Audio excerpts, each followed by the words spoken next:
That is happening right now. So that every day that Congress fails to act, every time that Congress kicks this can down the road,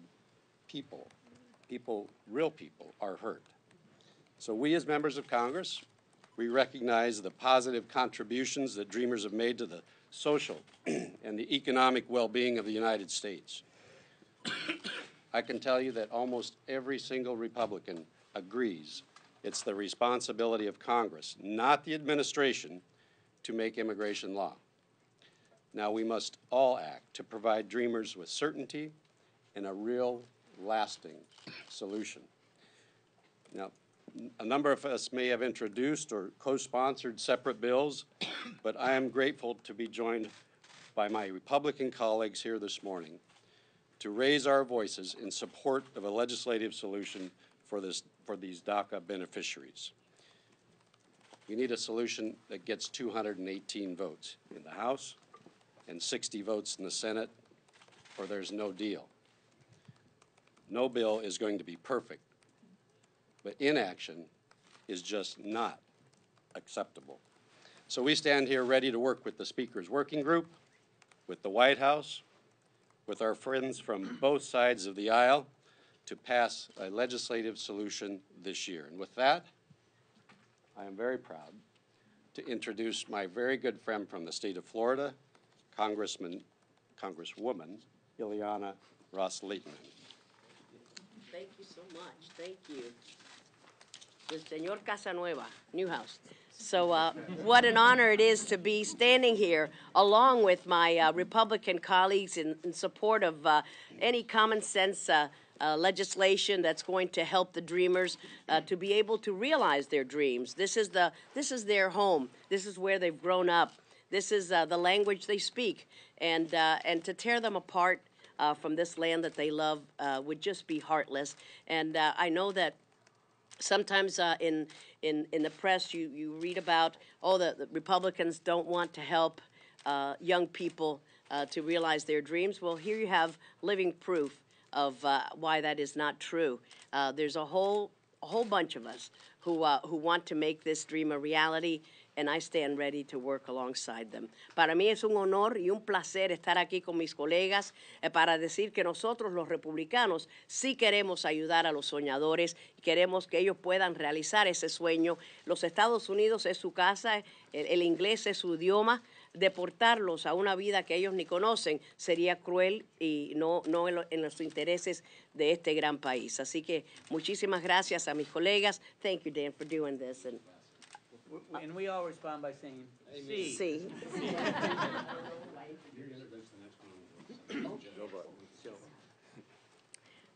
Joe Barton, oh my gosh, Joe Barton, de Texas. Texas has a huge Republican coalition there in the state, and Joe's been the leader in this fight, and I know he's going to bring us more Texans aboard. So, Joe, go to it. Ileana is just amazed that I'm doing something before 10 o'clock in the morning. Not an early morning person.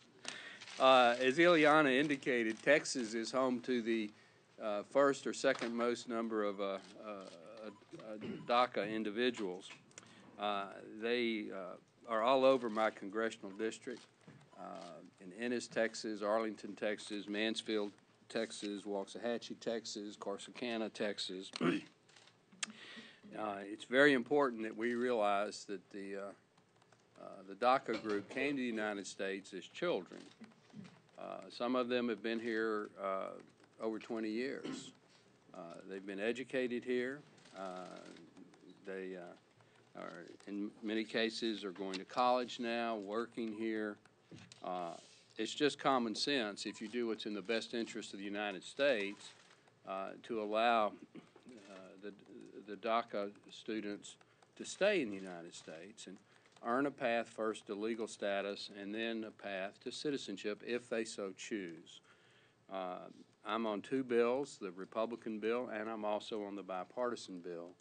There are not too many major differences in the two bills, but what is important is that one way or the other we legislatively move one of those bills or perhaps another bill in the next well, we'd like to do it by the end of this calendar year, but certainly within the 6-month window that President Trump gave us when he rescinded the executive order, which he should have done. President Obama did act unconstitutionally, and I think it's important now that the Congress do its constitutional duty.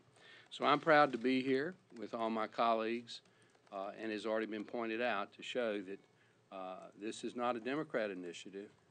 It's a bipartisan initiative, and when the bill comes to the floor, whatever bill it is, I predict it'll have a huge vote with well over 300 votes to send this bill to the Senate. So I'm now supposed to introduce my good friend from the great state of Michigan, like me, the former chairman of the Energy and Commerce Committee, Fred Upton. Thank you, Joe. I'm glad you used the word great. Yeah, I know. You know, we got to get this thing done. We got to get it done. The president gave us a challenge, and rightly so. He said we're going to get rid of some of these executive orders, so we need a legislative solution, and that's what we are committed to do. I've sat down with a good number of my DACA dreamer people, good people, a whole number of times over the last year or two. They want certainty in this process, too. They're worried when they go home. They're worried about their job. They're worried about finishing school. They wonder what is going to happen next. That's not the life that they ought to have here. And that's why we need to act before the end of the year to give them that certainty, to be able to work together. I've had some discussions already this morning, but the last couple of weeks with both Republicans and Democrats to try and get the job done. So let's take up the president's challenge. Let's get it done. Let's get a bill to his desk that he can sign and say Merry Christmas to a lot of folks across the country. And I now introduce my good friend Don Bacon from the state of Nebraska. Thank you.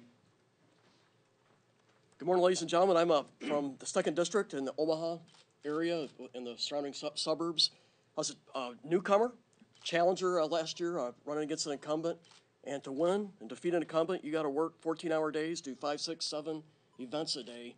And I did that for a year and a half. And I got the message loud and clear from the far majority of our district. Can't say 100%, but I think the far majority share these sentiments. I heard 2 things. First, fix the problem. We had 300,000 to 400,000 folks coming here illegally a year. Our folks want that fixed. They want a visa system upgraded. 40% of the folks that come here legally through the visa system that stay illegally.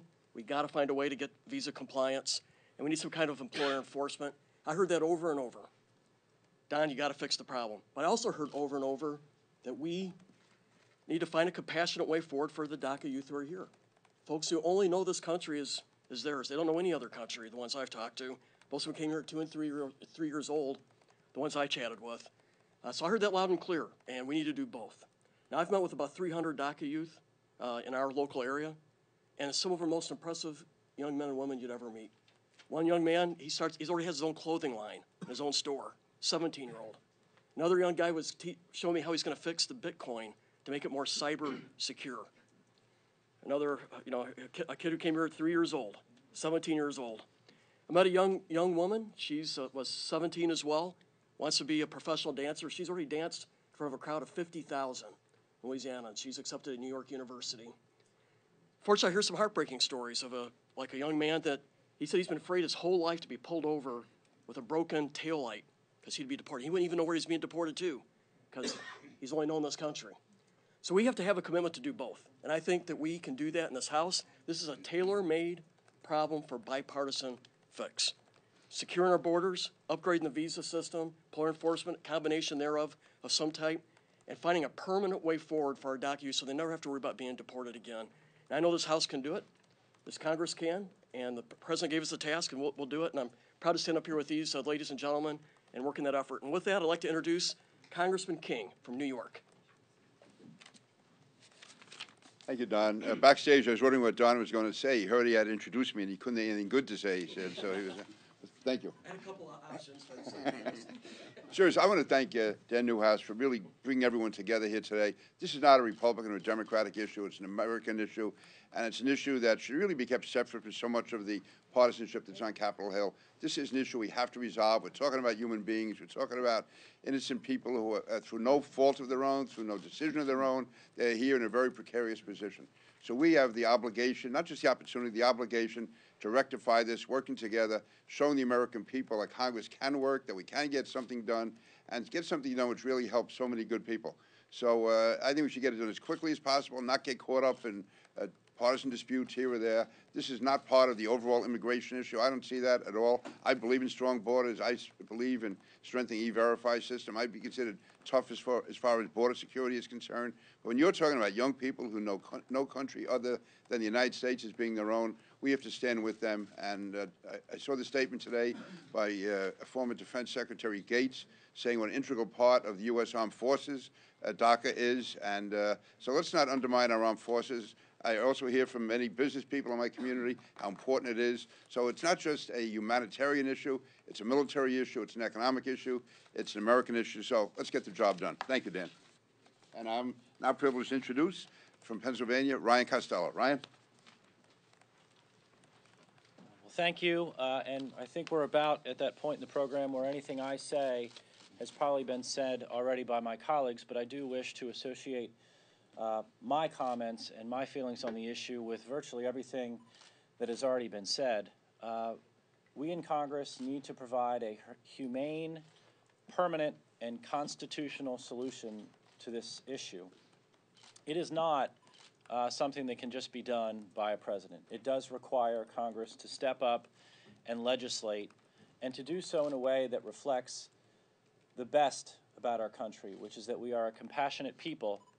And when you look at DACA children, many born here want to be, many having known America as the only country and viewing themselves as American.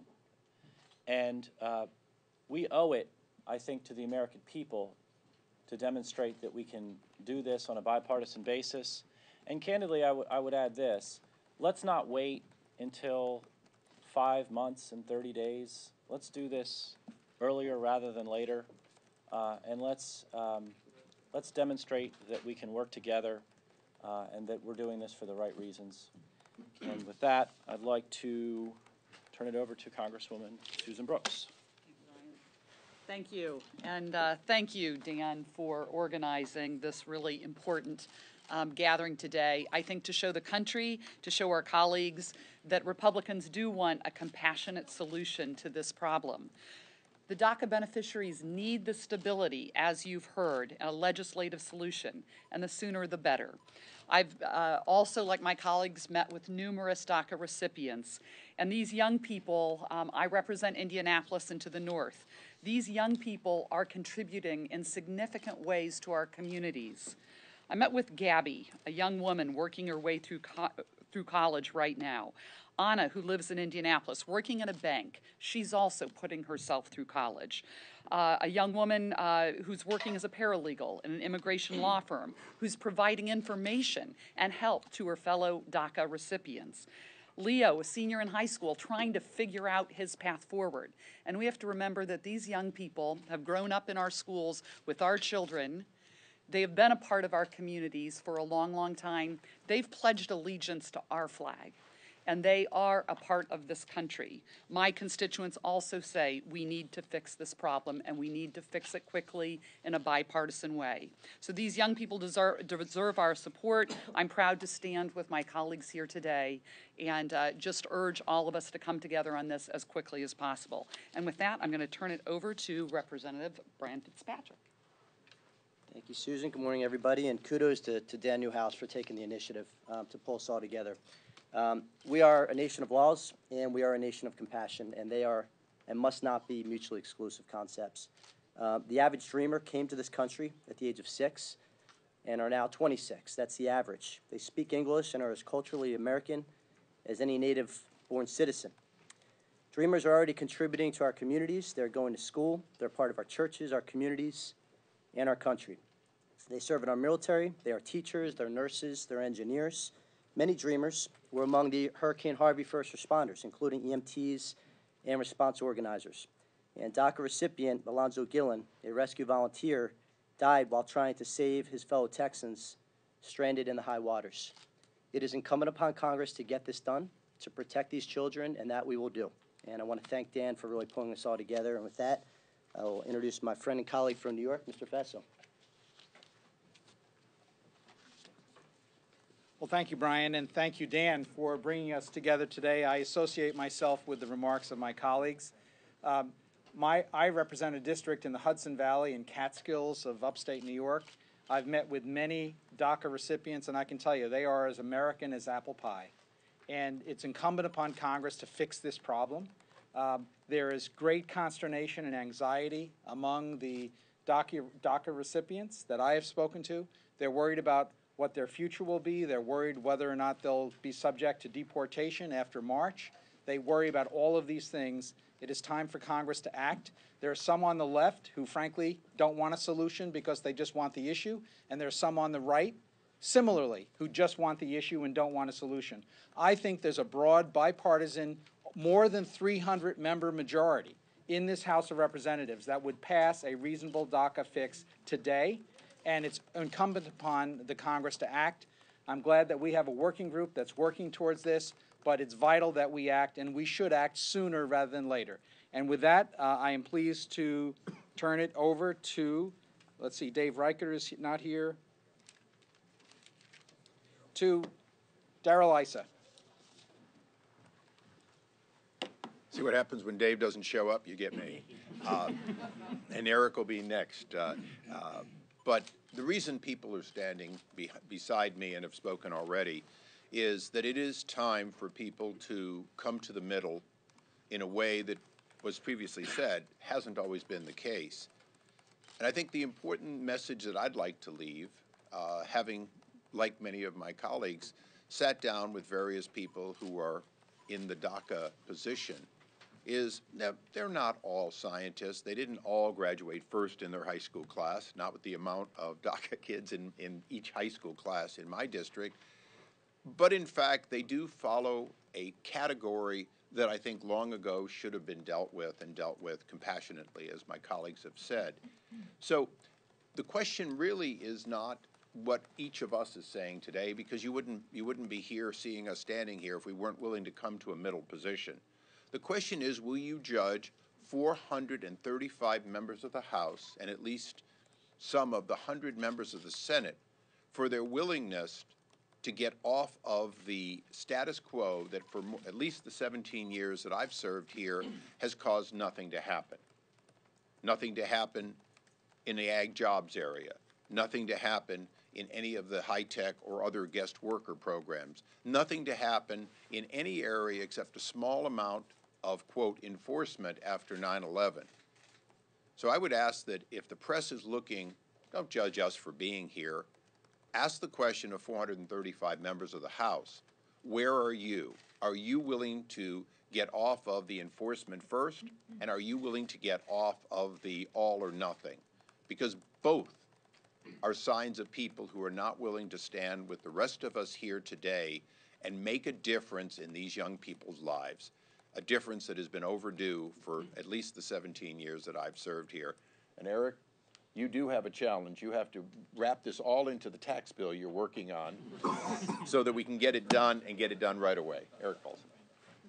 Oh, good morning. Eric Paulson from Minnesota. I will just quickly say, for the 6,000 folks that are in the DACA category in Minnesota, this is about helping from a compassionate perspective and also from a talent pool, folks that have grown up in an area that America is the only country they know. And so for all practical purposes, they are Americans. And there is a governing majority, I believe, in the House and in the Senate that can see this issue come to pass, to fruition successfully, and make progress on other immigration issues as well, as Mr. Issa had mentioned. So with that, I will thank Dan for bringing us together and introduce Carlos Corbello from Florida. Thank you very much to Dan Newhouse and to all of these wonderful colleagues for this strong show of support for these young immigrants who, of course, we all know were brought to this country. Many of them have no memory of their countries of origin. They all speak English. They love this country just as much as we do. And that's why in our bill, and many of my colleagues here are co-sponsors, we say recognizing America's children, because we think that it's the law that has to catch up to these young immigrants and recognize them for who they are. People who are Americans, who love this country, as Susan Brooks said so eloquently, who pledge allegiance to our flag, who want to serve this country and are already contributing greatly to our wonderful country. So I stand with all of these colleagues to say we reject the all or none approach, and we know there are members of this House who are saying it has to be either this way or we do nothing. We reject that. We reject that because we think there is a compromise out there that can secure the future for all of these wonderful young people, and that can also keep our country safe and make sure that we have border integrity and border security. So that compromise is out there, and all of these colleagues are willing to come to the table, and as a matter of fact have been all throughout this 115th Congress and many of us before, to try to find that solution. So I'm very grateful to all of them, and I'll say a couple words in Spanish. Quiero agradecerle al representante Newhouse del estado de Washington y a todos mis colegas su presencia aquí hoy y sus esfuerzos a favor de los Dreamers, estos jóvenes inmigrantes que fueron traídos a este país, que estudiaron en este país, se han criado en este país, hablan inglés, están aportando a este gran país. Hoy enviamos el mensaje que habemos muchos republicanos en la Cámara, también en el Senado, que queremos hacer todo lo posible para lograr una solución permanente, para asegurarle el futuro a estos jóvenes en nuestro país y que vamos a trabajar arduamente, intensamente, hasta que lo logremos. La meta personal mía, lo que yo quisiera ver es que antes de fin de año se resuelva esta situación. Sería un gran regalo no solo para los Dreamers, sino también para todo el pueblo de Estados Unidos, porque creo que va a ser un momento muy especial, una gran celebración. Muchas gracias. Our colleague from New Jersey, Leonard Lance. The only language I took in high school was Latin, ladies and gentlemen, and I don't remember a word of it. The best public policy on any issue is from the center out. And Carlos's proposal recognizes that. And this should not be a political football, and it's the responsibility of colleagues on both sides of the aisle to come to the table to make sure this issue is addressed within a timely fashion, the 6-month period, now several months in the past, incidentally. Ronald Reagan is the father of the modern Republican Party, and the last time we had immigration reform in this country was under President Reagan. And that was a compromise. And all of us in Congress today, I think, look to the legacy of Ronald Reagan. And so let's look to that legacy and let's make sure moving forward that we're able to produce results. It's clear that the American people want results, and it's clear that the American people want results on this issue. And I am confident that we will be able to do this under the leadership of my distinguished colleagues. And time is of the essence, and I am convinced there is a solution, and that solution should occur as quickly as possible. Thank you very much. So there you have it. Members from west to east, north to south, a diverse group of Republicans in the House of Representatives, all expressing the desire to get this, find a solution, a lasting solution for the Dreamers, the DACA individuals in our country, determined to work with anyone who has a solution to come forward and get this done. So with that, if there's any questions in the room, we'd be happy to try to answer in the few minutes we have remaining. I think you were first. Thank you, sir. Well, sort of a two-parter. Do we take away from here that the RAC Act is your preferred vehicle, and whichever your preferred vehicle is, what's the strategy to get it on the House floor? So our preferred vehicle is the one that can garner 218 votes in the House and 60 in the Senate. And that's what we're going to work toward. There's one of our colleagues, I think Mr. Barton, said there's not a lot of difference between some of these bills, and we're working very hard to find common ground to get that key number of votes, 218, 60, and 1. And whatever will do that, that's what we're going to put our energy behind. And the second part, how do you get it on the House floor? Is a discharge petition maybe a safety valve for the Speaker? You know, there's a lot of ways to do this. I'm thinking that, you know, the Speaker has put together a working group to try to come up with that sweet spot of balance that we can find support from enough members on our side that I think we can bring together with the Democrats.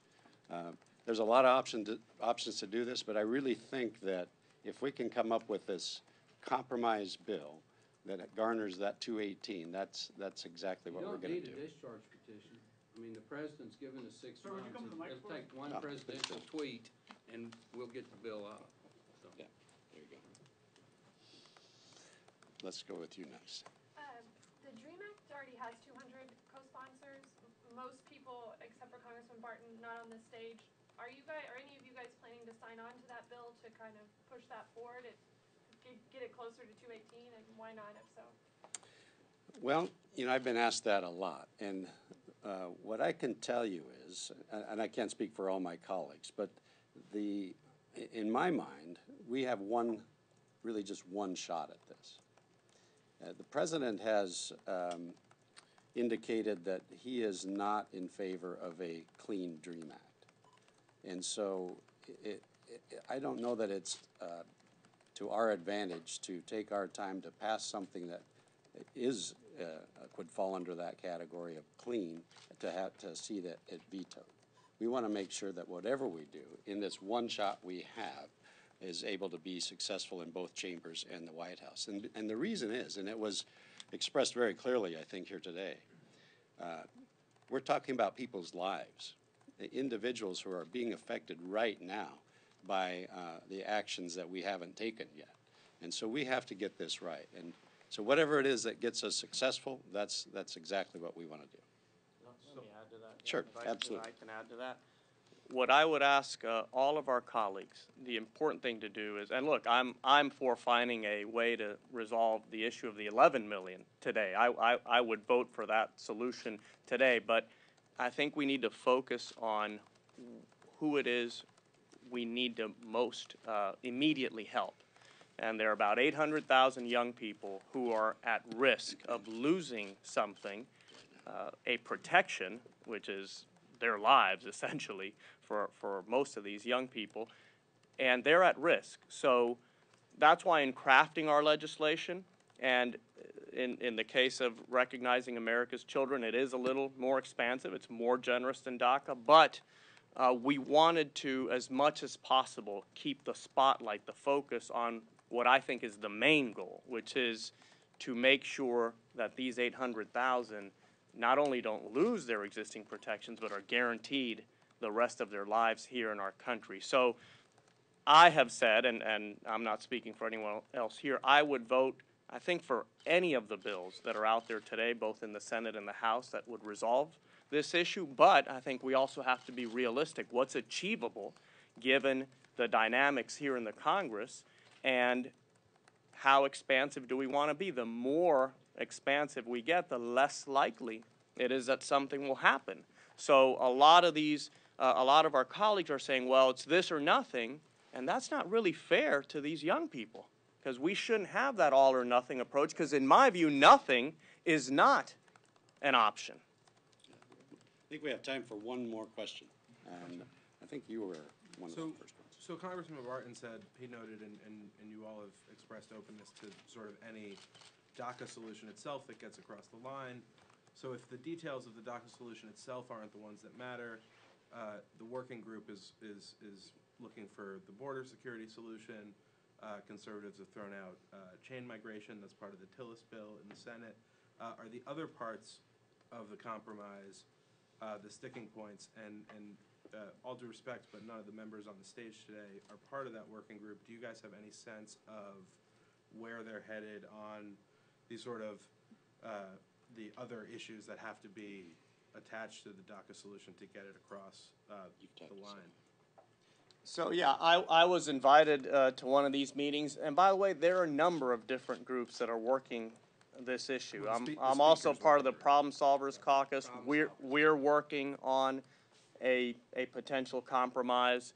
I'm trying to get in the Congressional Hispanic Caucus to work with my colleagues there on a potential compromise. That has taken a long time. I hope that gets resolved soon favorably. So there are many different groups. I think you're going to see a number of different ideas emerge. People are going to take a crack at a compromise. We know in the Senate there's also bipartisan conversations. Senator Schumer confirmed this to me yesterday. So there are going to be a lot of different options, and I just suggest we all remain open-minded and try to choose the best one. And one of the reasons that none of the members of the working group are here, because we wanted to demonstrate that this isn't your usual cast of characters for the most part. There are a lot of people that represent interests that you don't always hear about as it relates to the immigration or the DACA issue. Some voices in the Republicans in the Senate have talked about dealing with this issue next year, not this year. Our interest here is moving as quickly as possible. We would like to get a solution by the end of the year. Like we said, there are a lot of people at risk even today. And so we think it's incumbent upon us to move as quickly as possible. But thank you very much this morning. I appreciate you all coming and your interest in this very important issue. Thank you. Carlos, gracias. How are you? Yes.